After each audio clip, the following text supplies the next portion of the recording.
अगर इंडिया का सबसे बड़ा बिजनेस किसी अरबपति आदमी का नहीं बल्कि एक गांव के किसान का हो। हैरान हो गए ना आप, लेकिन ये सच है और इस बिजनेस का नाम है।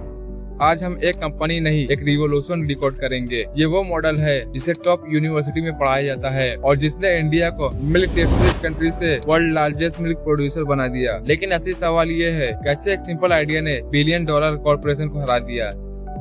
साल था 1940। इंडिया में दूध की शॉर्टेज थी, लेकिन आलनी देखो, किसान फिर भी गरीब थे क्योंकि एक मोनोपोली थी, पोल्सन डेयरी। फार्मर को मिलता था लो प्राइस, लेकिन शहर में बिकता था हाई प्राइस पे और बीच का पूरा पैसा मिडलमैन खा जाता था, जिससे किसान फ्रस्ट्रेट होते थे। ये सिर्फ अनफेयर नहीं था, ये एक्सप्लॉयटेशन था और यहीं से स्टार्ट होता है। फार्मर ने डिसाइड किया अब और नहीं, और इनके लीडर बने त्रिभुवनदास पटेल और उन्होंने एक बोल्ड स्टेप लिया, हम अपना दूध खुद बेचेंगे। लेकिन प्रॉब्लम ये थी, ना ही कोई ब्रांडिंग थी, ना ही कोई टेक्नोलॉजी और ना ही कोई इंफ्रास्ट्रक्चर और सबसे बड़ी बात, कोई एक्सपीरियंस भी नहीं था। ये एक ऐसी जंग थी जहाँ रिसोर्सेज 0 थे लेकिन कॉलेज 100 था।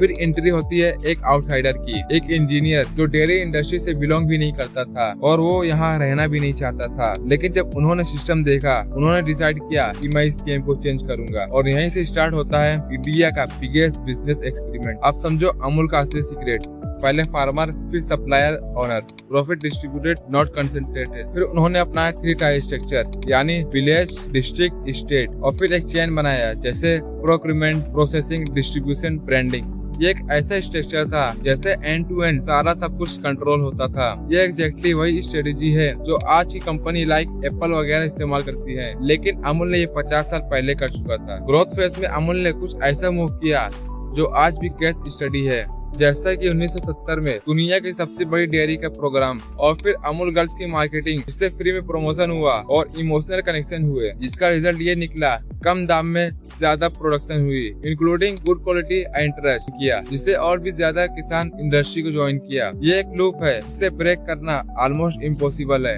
अमूल सिर्फ प्रोडक्ट नहीं बेचता, वो इमोशन सेल करता है। जब कस्टमर को लगता है कि वो कुछ बड़ा सपोर्ट कर रहा है, तब वो प्राइस नहीं देखता, पर्पस देखता है, and that is next level branding. आज अमूल के पास 3.6 मिलियन फार्मर है और 18,000 से भी ज्यादा गाँव में million of litre milk processing होता है। और सबसे बड़ी बात, इंडिया नंबर 1 पर है, दुनिया में सबसे बड़ा मिल्क प्रोड्यूसर है।